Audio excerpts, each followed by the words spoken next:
Welcome to the Spirituality What?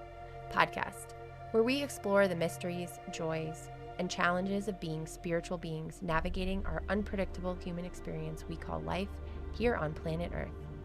I'm your friendly guide, Rebecca, ready to jump into our adventure of the day.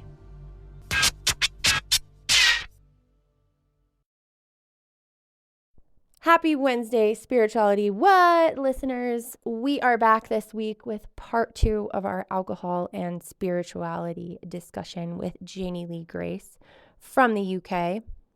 Today we get into a little bit more details about AA, Alcoholics Anonymous, its Christian base, and her controversial view on it, which is very interesting. I spoke about the Till the Wheels Fall Off podcast a couple weeks ago, and they really like AA in that podcast and they really believe in it. And I think I kind of agree that, there's a time and place for everything and some things work for some people. So if you're looking for another view, that's an interesting podcast. We talk a little bit more about her focus on the forward and living her best life, alcohol versus self-love, which is interesting because we have talked about self-love already this year. Coming back to yourself without alcohol, the overall kindness of sober people, and the fact that we choose hangovers for ourselves. Like, actually, what the fuck are we thinking? We know what we're doing. And in most cases, we wouldn't choose to do something to ourselves that would make us sick and feel like shit, but we do with that for some reason. Talking to friends about how you're not drinking, letting them off the hook, letting them know what's going on, and kind of some recommendations on how to do that. The Sober Club, which is the well-being community that she founded. 3 a.m. liver repair. Interesting story about that. And then the quote benefits of red wine. And with that, we will dive right into our conversation. Yeah, really makes a difference. We're adults. We like a nice drink. We don't want, a can of soda or a crappy pint glass with, Coke or something in it. We don't want that. That's not what we want as adults. But we also don't need toxic liquid.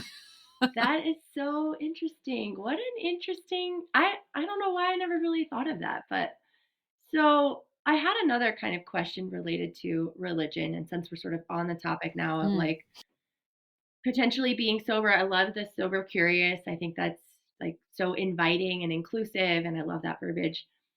Is it AA, Alcohol Anonymous, like a Christian based methodology, like the 12-step program? Isn't that religious based or faith based? Yeah, I mean, as far as I'm aware, I've never got involved with anything connected with AA. My view on it is probably will be controversial to some people. Get it out there. My understanding is that the idea of Alcoholics Anonymous, when it first came about, it was it was based around the 12-step program and Christianity, and the thinking around the 12-step program and the AA principles is that only with God's help can you stay sober. Kind of limiting. One day at a time. Yeah, one day at a time. If you surrender to a higher power, you may hold on for one more day. Now, I'm exaggerating, and there'll be people screaming at this. So no, that's not what AA means. And of course, I'm fully aware that now, of course, it's grown and expanded. And I am really aware that there now are some branches of AA where you do not have to focus on religion, and you can indeed bring in other source or whatever. I'm aware of that. So I do know that it's changed in some instances. I also believe, just to caveat that AA has helped millions, because many people really want connection with others in person, and for that, I applaud them greatly.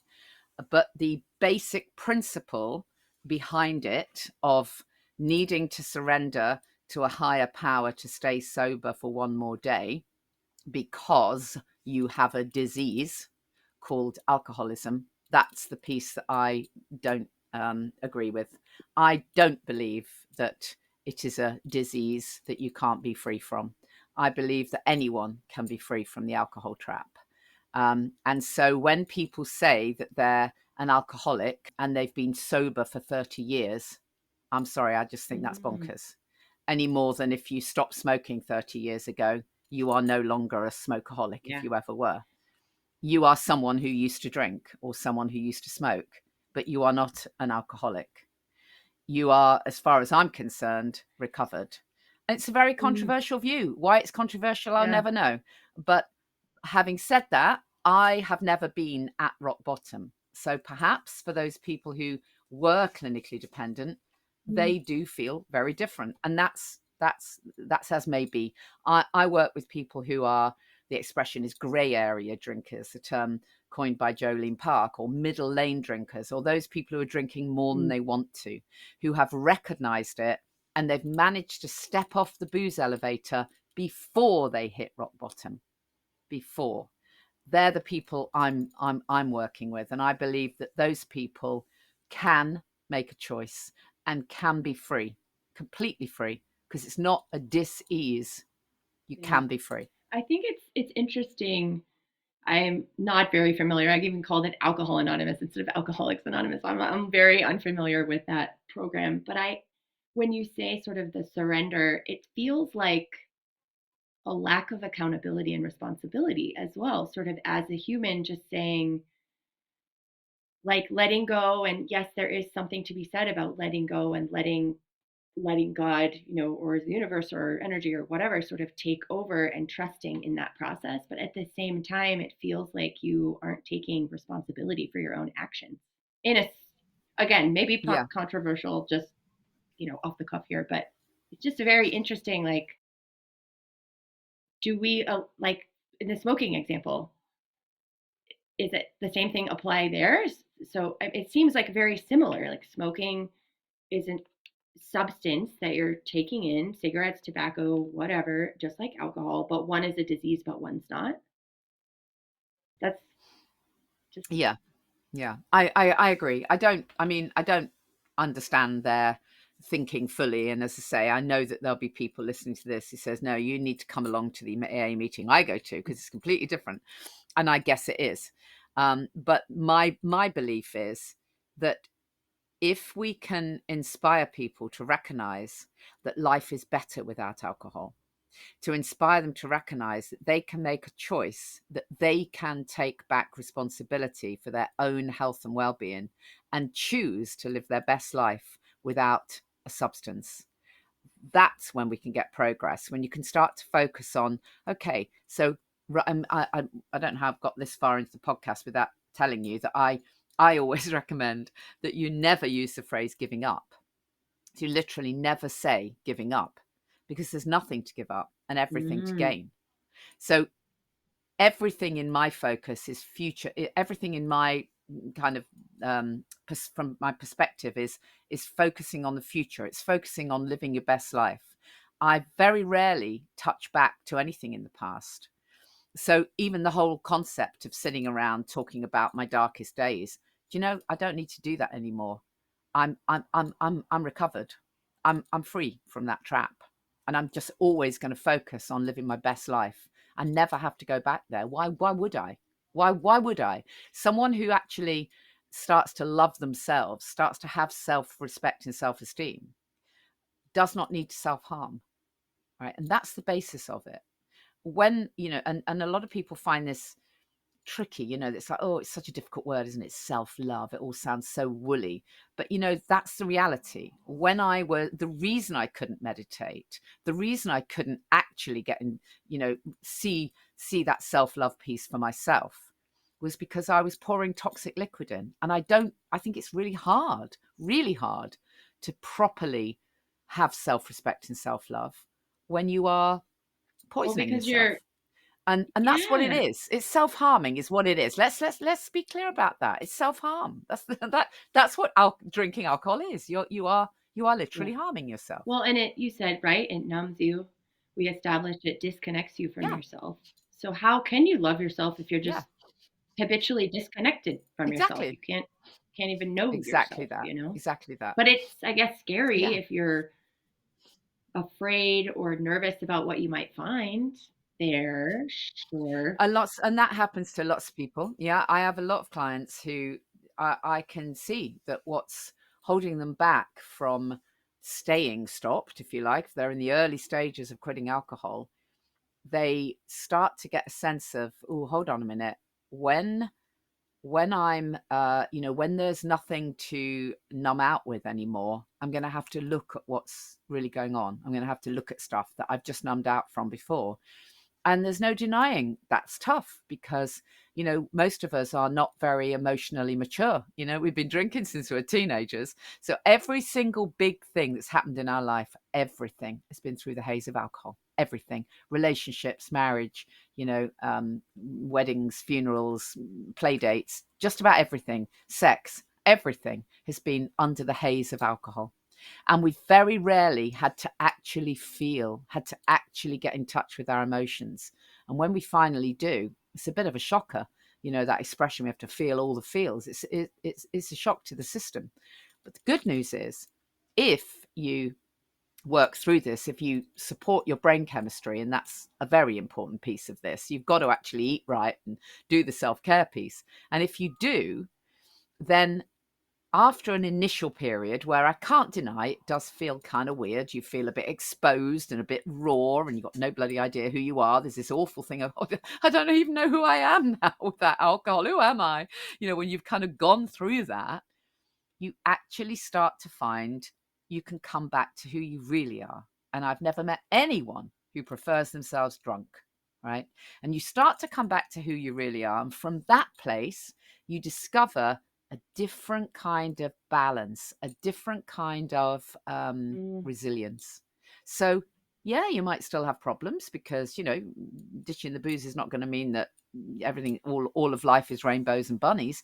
There may still be hard stuff in your life, but you develop a different kind of compassion, resilience, just a different approach. Something, sober people are more kind. They really are. I really believe that. I think if everyone quit booze, everyone would be so much more kind. You bring up an interesting point, and in my head, I've been kind of mulling over marijuana is legal in a lot of states here in the U.S., and in my opinion, it's very similar. It numbs you out, it completely disconnects you from reality. People are addicted to it. I don't think it's called a disease being a stoner necessarily, but it's very, very similar in that way that when you stop doing it, a lot of your faculties, say, people have told me like, oh, I can dream now when I'm smoking weed. I don't have dreams when I'm smoking weed. I can't remember anything. And now my memory is coming back. So it does hamper and disconnect from sort of your normal operating system, I guess, within your body as well. I find that. Yeah. So when you talked about supporting your brain chemistry in that way, are you referring to just food or exercise or just like a well-being lifestyle, like what you kind of talked about in the beginning? Yeah, I mean, it's a mix of everything. You really do. If you're going to do this, if you're going to make this decision to quit alcohol, then think of it as a bit of a health, upgrade, because that's what it is. It's never just not drinking. When people try to do the just not drinking is when it's really tough, because your brain chemistry will all be out of whack. Your poor body, if you could hear it, it's going to be kind of screaming, well, what the hell is going on? Where's my serotonin? Where's my dopamine hit? What are you doing to me? Give me sugar, where come on. So everything is very messed up, and it's bound to be that way for a little while, but we can support it by putting in really good nutrition, making sure that we do the basics, the good sleep, the fresh air, the stuff that lifts our spirits, even if only for a short time. We all need to find some resources that work for us. We're not going to be reaching for the alcohol. So what can we do that lifts our spirits, even if it's for 15 minutes? Is that going for a walk or doing some yoga or, a hobby or some baking or some singing or some, I always say all the ings apart from drinking. What can we actually do that just takes us away, if you like, just gives us, something else to focus on for 15, 20 minutes rather than just reaching for alcohol, which is what we've probably been used to doing for years and years and years. So it takes a bit of thought. you need to put a bit of effort into this, because if you don't, you'll just end up reaching for the drink, because it that's takes the some easiest. intention. Yeah, some intentional effort. Yeah. I just also think about, like, why do we even do it? You feel so shitty. You are throwing up and you Yeah. have a headache and you're dehydrated after you've gotten drunk, except for if you're drinking sake, right? Like rice liquor doesn't give you that same. But like, we're so traumatized that we choose Yeah, that. it's crazy. I know it's crazy. If you think about, everyone has got like one food that they are intolerant to, or one food that when they've had it in the past, it's made them ill, right? And you'll never ever have that again. I mean, short of it being snuck into a meal that you didn't know, everyone will go to great lengths. Oh God, has that got any tomato in it? I can't eat tomato. Like, oh, I can have that, but I can't have that. You know, everyone has something that they never have, that they will never touch. Why? Because it makes them sick. And yet with alcohol, they do it night after night. It It's like doesn't crazy. make any It's literally sense. crazy. That's the definition of madness. Yeah, that's the Exactly, definition of totally. madness. Because we're literally brainwashed into thinking that if we don't have alcohol, we can't have fun, or we can't relax, or we can't, X and Y. It's nonsense. All of it's absolute BS. The emperor is literally not wearing any clothes. Alcohol doesn't do any of those things. I mean, yes, it numbs you out for a little bit, but then you could knock yourself over the head with a hammer if you really want to do that. Yeah. I mean, it's always interesting when we do things that are intentionally harming us, as you mentioned, poison in the body. But then, like, the food example is just great. Like, what a weird dichotomy. Like, why? Like, we're fucked up in the head. Like, Well, but because yeah. it's become the norm, we're literally brainwashed into thinking that that's what we have to do as adults. That's the rite of passage. That's what everyone does. So we should do it too. And we're seen as odd if we don't. I mean, thankfully, not so much now, because things are changing, thank goodness. But there was a time when it's seen as shameful to be the one who's not drinking, and it's considered to be a good night out if you're totally wasted. I mean, Yeah, it's super how weird. bizarre is Yeah, it's that? interesting, as when I started drinking a lot less, and then now I probably drink like once a month, like very rarely. And the first time I went out with some friends and ordered non-alcoholic drinks, I had three of my friends be like, "Are you pregnant?" I was like, "No, I'm just not drinking."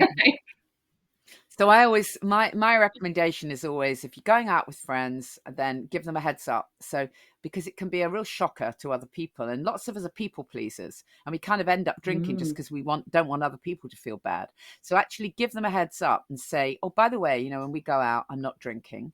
You can tell the truth, or you can tell a fib. It doesn't really matter. Up to you. Some people say, oh, well, I'm on antibiotics or medication, or I'm driving, or whatever the hell. And a really good one is just to say, I'm not drinking at the moment. It's making me feel so much less anxious. Because which friend is going to argue with that, right? Oh no, I prefer you anxious. Don't think so. So that's always a good one. I'm much less anxious. But then add another line that says, but you don't have to worry about me, because there's a great alcohol-free beer and I've already checked the bar's got it. Right? That then lets them off the hook. Because otherwise you've got well-meaning drinking friends who are like, oh no, I feel so bad for you. Like, oh, how awful, you can't drink. Like, actually don't even get into conversation. Just change the subject, talk about something else. It's never a good thing to do when you're early days of sobriety, to try and have discussions or arguments, or try and persuade drinking friends. Leave it. If they keep asking you, if they really want to know, then tell them, you know what, ask me in 6 months, I'll tell you then. That's a good point. Yeah, and I was resolute in what I was doing, but I just was like, as a woman, the very first thing people think is like, oh, are you pregnant? And I'm like, I mean, not that I know of. I just don't want to drink right now. Yeah. So what is the Sober Club? Yeah, so I started this community because I'd already been doing all of my holistic living stuff for so many years. And then, as I say, I finally realized it was time to ditch the booze. And then I suddenly realized, there are so many people like me who are drinking more than they want to, or were, and they need somewhere to connect with each other. But also, many of them are going to, perhaps for the very first time, start to be getting interested in well-being. Because once you stop drinking, so often you do start to realize, okay, so what else am I putting in my body that's not doing me any good? Maybe I should look at the food. Maybe I do need some supplements that might support what I'm doing. And what about finding my purpose and filling my time? You get so much more time, and what about putting, using skincare without chemicals? And why am I still spraying that toxic stuff around my home? Why am I doing that if I now care about myself? So the Sober Club is a member portal that is just focused on well-being, underpinned by sobriety. And there's just a massive, amazing content in there. We've got a course called Get the Buzz Without the Booze.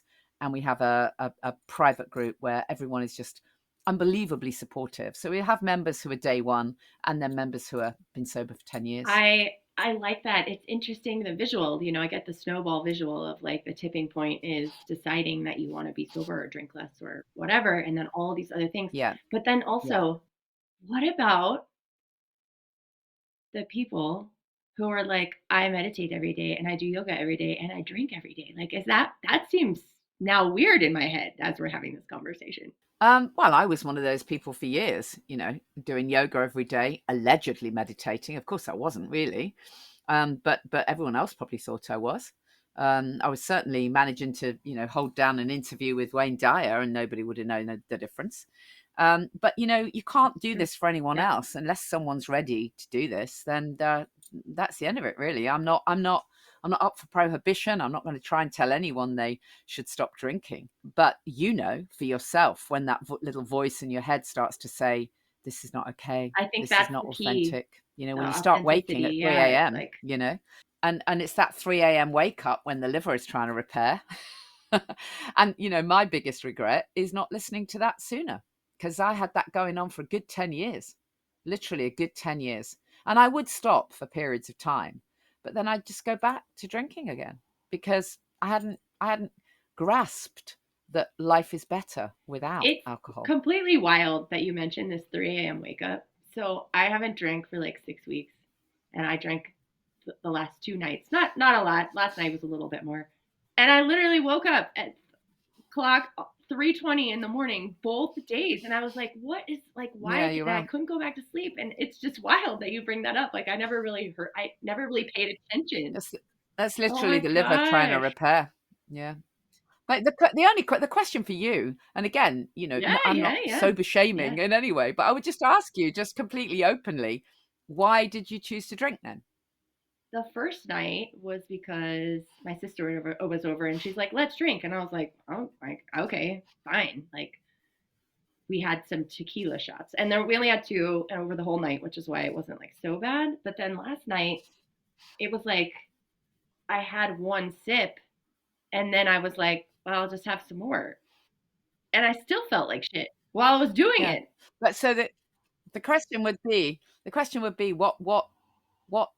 what did you think that the alcohol would give you? This is the interesting question, because camaraderie, I think what you were saying. But if let's imagine you went to a barbecue, and with friends that you really love, or family that you really love, and you're having a lovely time, and at that barbecue everyone is eating their meat burgers and you're vegetarian, and so you've got a vegetarian burger, and are you still having as good a time, or is it that what you're putting in your mouth is not enabling you to have it's crazy.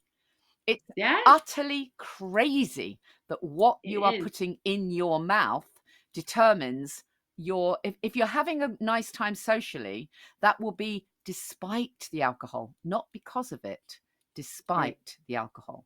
Now, if you want to play, like, our self-worth is because of what we're putting in our face. It's totally crazy that and I mean, this is the thing that drives me bonkers, because people just sort of, I had one woman, and she said to me, I can't stop drinking because I visit my elderly father once a week, and that's what we do together. We drink whiskey, and I can't take that away from him because he really appreciates it. So, hold on a minute.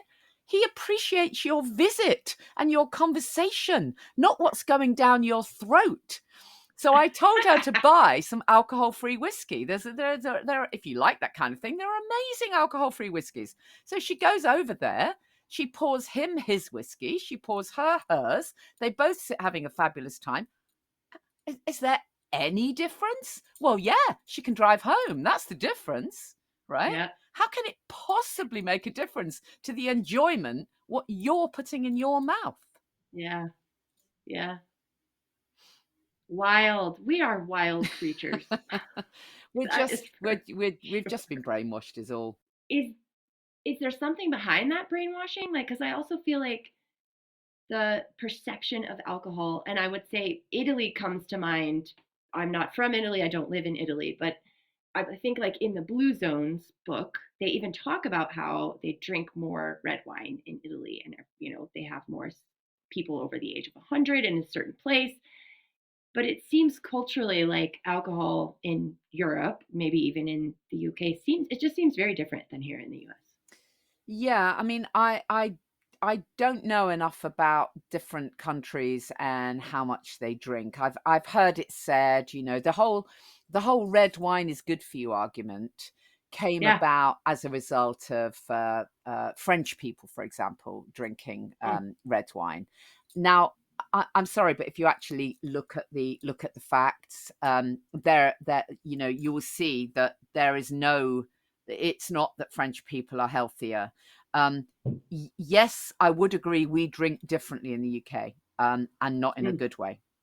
In Mm. Europe, generally, it's a huge generalization, but probably in the areas you're talking about, the blue zones, for example, they may genuinely have the odd glass of wine. So you could Mm. consider, or they might consider, okay, they're getting their resveratrol, the antioxidants. Now, I would say if you want the resveratrol and the antioxidants, have a goddamn grape, right? Or a bunch of grapes. Mm. You still don't Yeah. need toxic liquid in order to get those antioxidants. However, as I said earlier, if you're having a very tiny amount of something, well, of course you can cope with it. So if you are Yeah. not allowing it to become, the thing that you do all the time, if you manage somehow, I don't quite know how actually, because alcohol is so highly addictive that a huge number of people, whether they want to or not, do end up getting addicted to it. But let's say you don't, and you genuinely just have the odd glass. Those people will have amazing longevity despite that, not because of it. There will be a million other reasons. You'll find that they're eating fresh fish from the sea Mm. that comes All in, those other, wild stuff. yeah. They're probably having zero preservatives. They're probably eating a huge range of different vegetables and grains and God knows what, Yeah. and very little processed sugar. That will be the reason they're living a long time. It's not because of the alcohol, it's despite the alcohol. It's like an indication of other lifestyle choices they might be Exactly. making, for Exactly. example. Okay. Yeah. Interesting. Interesting. Well, this time has flown as it always does on this podcast. This has been very interesting conversation, Janey, today. So the last question is just about if somebody wants to get more information or reach out to you or has questions, what are some handles, websites? We'll put everything in the notes as well. Yeah, sure. So if you just go to thesoberclub.com, everything is there. You can find me on social media at Janey Lee Grace. I'm very easy to find. And the latest book, if you are a fan of pop music and the 80s and the 90s, is From Wham to Woo, A Life on the Mic. Awesome. I'm definitely gonna check it out. Look, I think if I recall correctly, the cover has a nice photo of you on it. Yeah, me from the 80s, yeah. Yeah, very timely, very timeless, very timeless. Well, wonderful. Well, Janey, this was really great. Thank you so much for joining us today. Thank you. I really appreciate it. Thank you. And that is a wrap of this alcohol and spirituality conversation. If you are interested in more information about the Sober Club or about any of Janey's books, we've included the link to her website and her recent book. You can find all of that information in the podcast notes. Thanks again, everybody, and we will see you next week. Thank you for joining me on today's Spirituality What? Adventure.